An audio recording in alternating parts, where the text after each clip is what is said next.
आगको दीपावली आसूची दीपावली पाई मु बहुत सारा वीडियो मिठार रेसिपी अपलोड कर सारे आपने देखि सारी थे।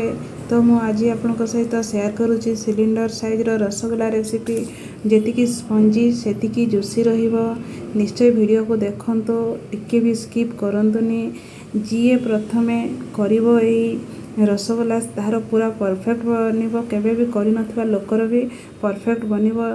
आउ ए रसगोल्ला बनैबा बहुत सहज आउ सिंपल आपन सहित किछि टिप्स सहित मु शेयर करुच्ची। देखंतु एठी गोटे रसगोल्ला चिपिकी देखैछि पूरा रस झरुची पूरा जूसी रही एपरी रहिबो। आपनकर भी किछि टिप्स को आपन ध्यान देबे सेतिकी ध्यान देले आपनकर रसगोल्ला पूरा परफेक्ट बनिबो। नमस्कार, प्रिया किचन को स्वागत करुच्ची। आज आपन सहित शेयर करुच्ची सिलिंडर बा राउंड साइज रो टिके बड़ साइज रो एठी तैयारी करुच्ची रसगोल्ला आउ बहुत सहजरे बनिबो। टिके भी क्रैक रहिबनी पूरा स्पंजी तुड़ा परी रहिबो जूसी रहिबो।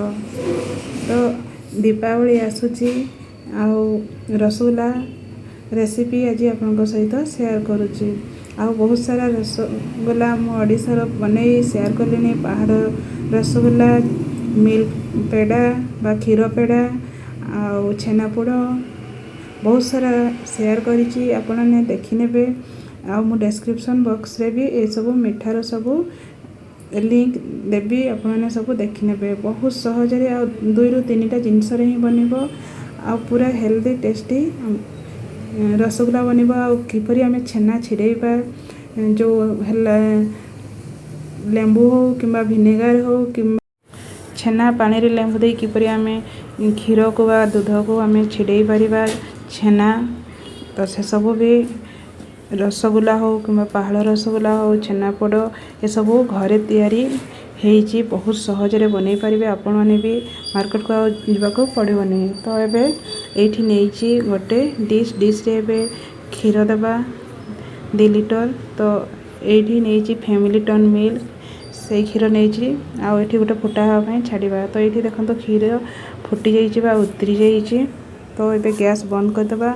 आ एठी नेची मु लेंबू पानी लेंबू रस गोटे नेबा लेंबू आ सेथि पूरा चिपुड़ी देबा आ सेथि रे पानी मिक्स करबा।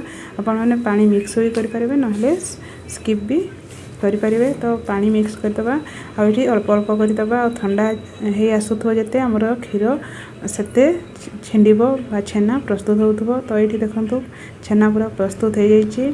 तो एपरी छेना हमें प्रस्तुत करवा। एबे गोटे कपड़ा नेबा धड़ा कपड़ा कॉटन रो आउ छेना को ढाई देबा। छेना ढाली सारला परे तापरे एबे पानी रे 2 रु 3 थर टिके भल भाबरे छेना को धोई देबा। जेहेतु लेंबू दिया हेची तार बास्ना आसीबो। 2 रु 3 थर धोई सारला परे तापरे एबे चिपुड़ी देबा। आ एठी पूरा भल भाबरे चिपुड़ी देबा आ टिके तार मॉइस्चर रखिबा। तो एठी देखंतु डायरेक्ट मु चिपुड़ी देइची पानी पूरा चिपुड़ी देइची आ जहा हमर ए छेना रे रहिची पानी अंश सेतकी ही रहिबो। आ एठी हमें छेना को ना गोटे भारी जिंस रे दबेवा को पड़िबो ना भारी जिंस ता ऊपर रखिबो किछि नै। डायरेक्ट एबे हमें छेना को पूरा चुना चुना करि दबा। आ जते गोटालिया रहिबो सब गोटालिया को पूरा मिक्स करवा। गोटे भी गोटालिया रखिबा नै। तापरे हाथ पापुली सहायता रे हमें पूरा भल भाबरे छेना को चिकन करवा। देखि पारुथबे मु जेपरि करूची। तो एठी मु आपन को अल्प समय देखौची। मु जेहेतु बसिकी कले बहुत बढ़िया हुए। तो मु टिके एठी आपन को देखौची एपरि करिवे पूरा चिकन करी आ 7 रु 10 मिनिट पर्यंत पूरा चिकन करी करिवे। जते चिकन करी हमें चिकन करवा छेना को सेते हमर रसगोल्ला स्पंजी हेबो आ पूरा चिकन रहबो टिके भी क्रैक हेबो नै। एठी देखंतो पूरा गोला प्रस्तुत हो जाईची। तो एबे जेतरे प्रस्तुत हो गेला सेही समय रे एबे नेबा गोटे चामच में नेची एठी पूरा छोटो सुजी आ एठी टिके बेकिंग पाउडर देबा। आपने एठी मो सजेशन करिवे आपन को बेकिंग पाउडर यूज करिवेनी खाली सुजी देबे आ हाफ स्पून रु कम मैदा।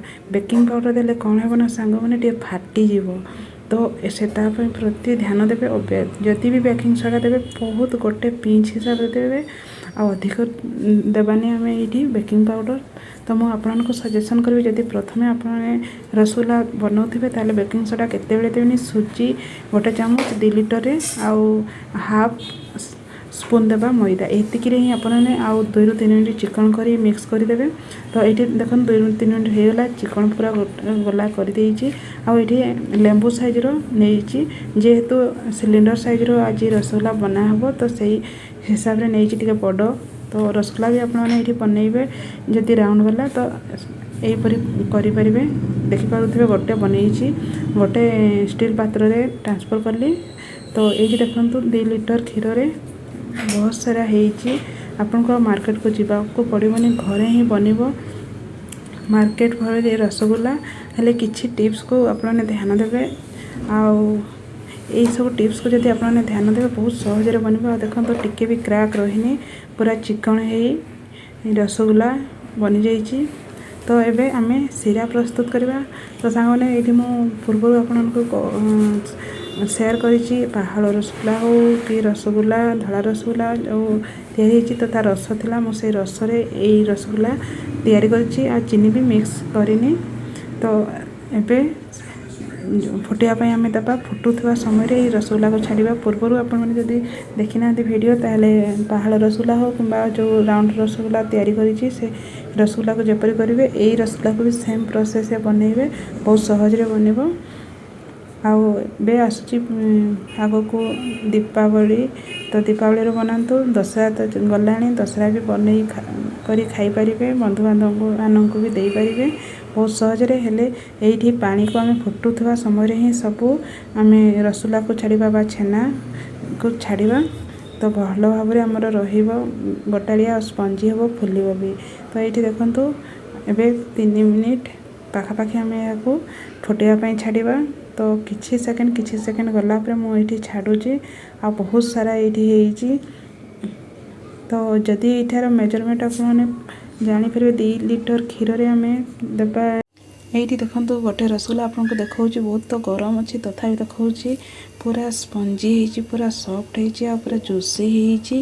तो ठंडा है ये पूरा आहरी जुसी रही आपने जब संध्या बेले ये रसगुल्ला बनई पूरा रात ओवरनाइट कवर कर रखी दिंतु आ सकाळे खातु बहुत बढ़िया बनब। आशा करको ये रेसिपी भल लगी जब भल लगी लाइक शेयर सब्सक्राइब कर दिंतु पाखे बेल आइकन को क्लिक करूँ जब नया रेसिपी तैयारी करी तार नोटिफिकेशन सर्वप्रथम आपण पाखक जीव।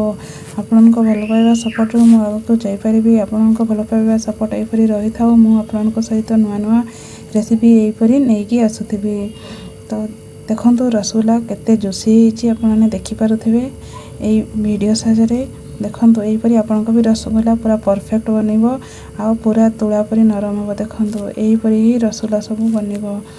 तो जदि आपने ग्राउंड रसगुल्ला कि पहाड़ रसगुल्ला कि छेनापोड़ आन्य मिल्क पेड़ा फेड़ा देखापी चाहती ताहले डिस्क्रिप्शन बॉक्स को जीपे देखिदेवे सबू प्रकार मिठा भी बनई और पिठा भी बहुत सारा रही देखु। तो देखो ये गोटे प्लेट रे सर्व करदेबा आउ रेडी हो जाइए आमर सिलिंडर साइज्र रसगुल्ला।